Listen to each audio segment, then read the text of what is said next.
जीवन में चार धाम की यात्रा क्यों जरूरी है? चार धाम की पौराणिक कथा। जय श्री कृष्ण। राधे राधे मित्रों, क्या आप जानते हैं कि असल में चार धाम कौन से हैं?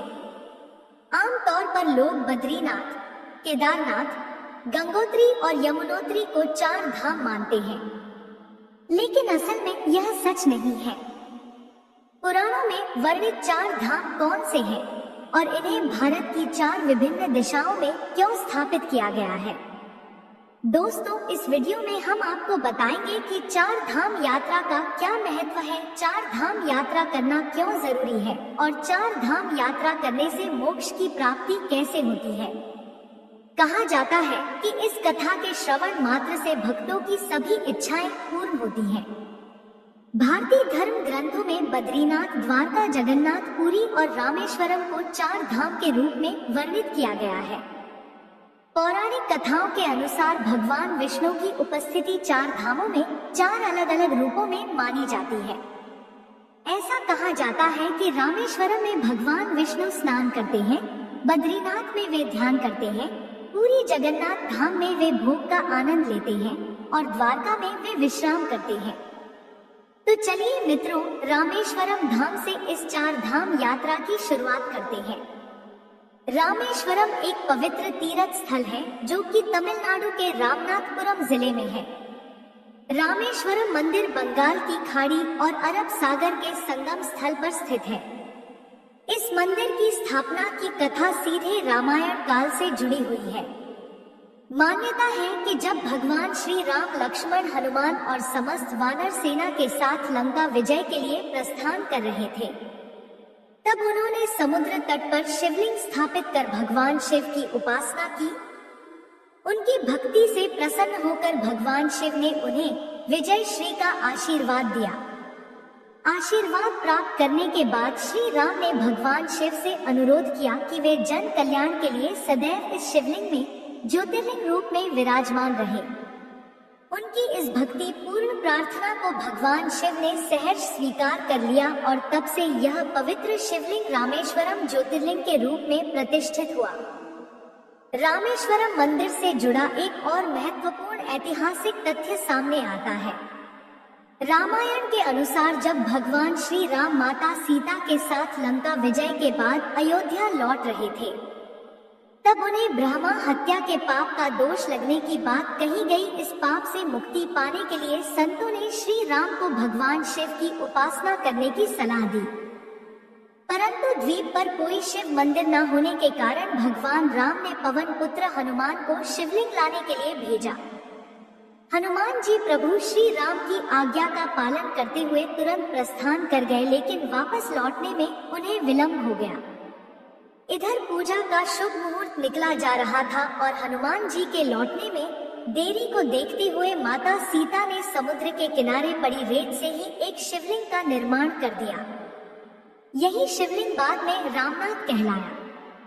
भगवान श्री राम ने इस शिवलिंग की श्रद्धा और भक्ति के साथ पूजा की और बाद में हनुमान जी द्वारा लाए गए शिवलिंग को भी वही प्रतिष्ठित किया गया। इसके अलावा रामेश्वरम मंदिर अपने अद्भुत स्थापत्य और भव्यता के लिए प्रसिद्ध है। इस मंदिर का गलियारा दुनिया का सबसे बड़ा गलियारा माना जाता है, जिसकी उत्कृष्ट नक्काशी और विशाल स्तंभ इसकी भव्यता को दर्शाते। मंदिर के समीप समुद्र में आज भी प्राचीन पुल के अवशेष देखे जा सकते हैं, जिसे आमतौर पर राम सेतु के नाम से जाना जाता है। यह सेतु श्री राम और उनकी वानर सेना द्वारा लंका जाने के लिए बनाया गया था और इसे हिंदू धर्म के सबसे रहस्यमय और ऐतिहासिक स्थलों में से एक माना जाता है। आइए अब जानते हैं चार धामों में से पवित्र बद्रीनाथ मंदिर के बारे में। बद्रीनाथ मंदिर उत्तराखंड के चमोली जिले में अलकनंदा नदी के तट पर स्थित एक पवित्र तीर्थ स्थल है जो भगवान विष्णु को समर्पित है। यह मंदिर अलकनंदा नदी के बाएं तट पर नर और नारायण नामक दो पर्वत श्रृंखलाओं के बीच स्थित है। प्राचीन वास्तुकला में निर्मित यह भव्य मंदिर लगभग 15 मीटर ऊंचा है। इसकी संरचना 3 प्रमुख भागों में विभाजित है, जिनमें गर्भगृह, दर्शन मंडप और सभा मंडप शामिल है। मंदिर के अंदर 15 दिव्य मूर्तियां स्थापित हैं, जिनमें सबसे प्रमुख भगवान विष्णु की 1 मीटर ऊंची काले पत्थर की प्रतिमा है। बद्रीनाथ धाम को धरती का बैकुंठ कहा जाता है, क्योंकि यह भगवान विष्णु के धामों में से एक है और मोक्ष प्राप्ति का पवित्र स्थान माना जाता है। यही कारण है कि हर वर्ष लाखों श्रद्धालु यहाँ आकर भगवान बद्री नारायण के दर्शन करने पहुँचते हैं।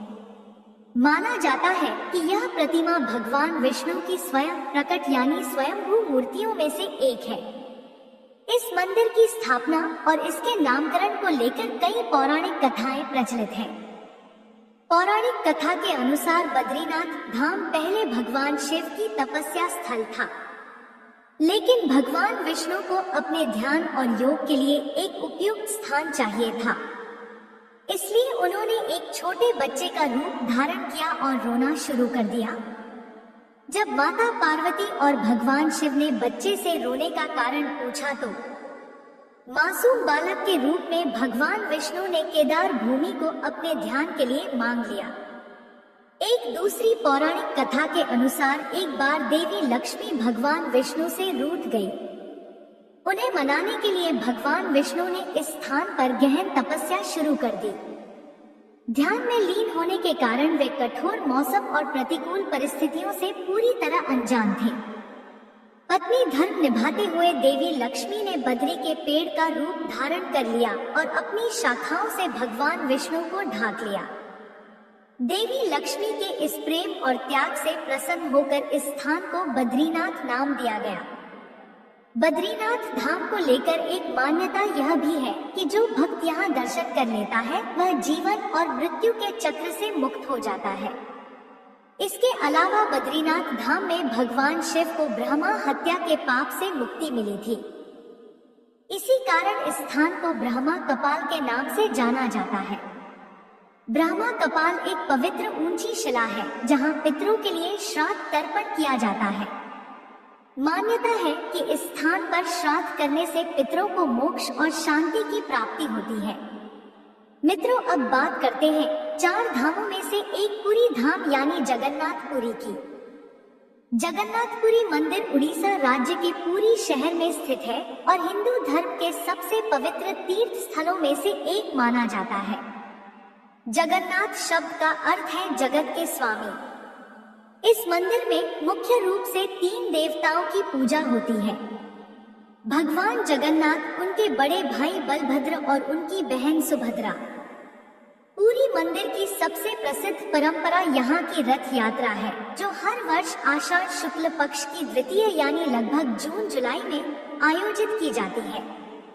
कलयुग में भगवान श्री कृष्ण राजा इंद्रद्युम्न के सपने में प्रकट हुए और उन्हें आदेश दिया कि वे पुरी के समुद्र तट पर मिले।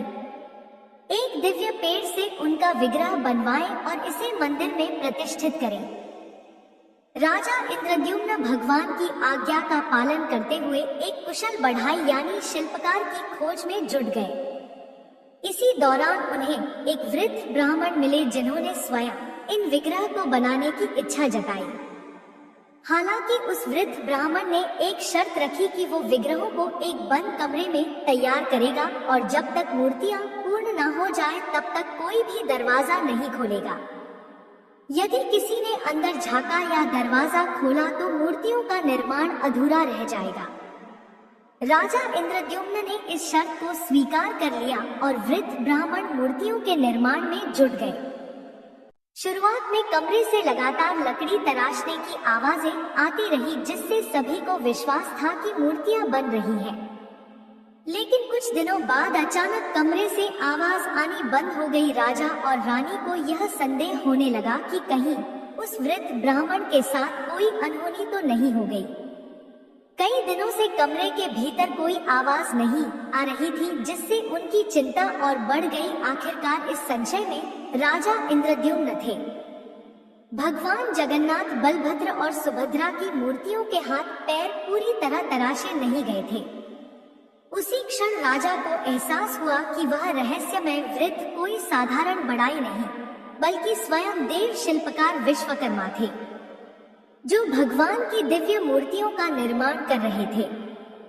लेकिन उनकी शर्त तोड़ी जाने के कारण वे अधूरी मूर्तियां छोड़कर अंतर्धान हो गए। हालांकि राजा ने इसे ईश्वर की लीला माना और उन अधूरी मूर्तियों को ही मंदिर में स्थापित कर दिया। यही कारण है कि जगन्नाथ मंदिर में अन्य मंदिरों की तरह पत्थर या धातु की मूर्तियां नहीं हैं, बल्कि विशेष प्रकार की लकड़ी से बनी मूर्तियों की पूजा की जाती है। जगन्नाथ मंदिर भगवान विष्णु के 8वें अवतार श्री कृष्ण को समर्पित है। वर्तमान में जो मंदिर भक्तों को दिखाई देता है, उसका निर्माण 7वीं शताब्दी में हुआ था। हालांकि इतिहास में यह मंदिर 3 बार टूट चुका है। इस मंदिर से जुड़ी सबसे आश्चर्यजनक बात यह है कि मंदिर के शिखर पर लगा लाल ध्वज हमेशा हवा की विपरीत दिशा में लहराता है। वैज्ञानिक दृष्टि से इसका कोई ठोस प्रमाण नहीं मिल पाया है और यह आज भी एक रहस्य बना हुआ है। इसके अलावा मंदिर के शिखर पर स्थित सुदर्शन चक्र भी अपने आप में अद्वितीय है। पुरी में किसी भी स्थान से इस चक्र को देखें, यह हम ऐसा प्रतीत होता है कि वह सीधा हमारी ओर ही देख रहा है। इस रहस्यमय संरचना को नीर चक्र भी कहा जाता है और यह अष्ट धातु से निर्मित है। इन अद्भुत रहस्यों और दिव्य मान्यताओं के कारण जगन्नाथ पुरी मंदिर को हिंदू धर्म का एक अनमोल आस्था केंद्र माना जाता है, जहां भक्तों की श्रद्धा और भक्ति हर वर्ष लाखों की संख्या में उन्हें खींच लाती है। मित्रों, अब बात करते हैं 4 धामों में से एक द्वारका मंदिर की।